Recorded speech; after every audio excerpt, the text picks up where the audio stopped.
Бате, кой е този синьор герой? Левски ми братче се нарича той.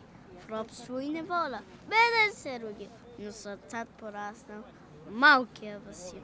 И имал глас на славе и рулов замах, над селцата родни спускал се без страх.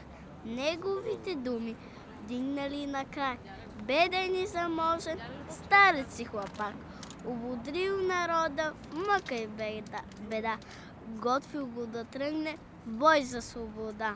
Но узнал султана, обяснял отят и потеря пратил сред юнака млад.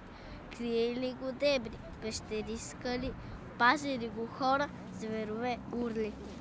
Братле, расти ми, бързо порасти, смелостта на Левски да добиеш ти. На смелчага, братче, всеки сторва път, смелите с ракети утре ще летят.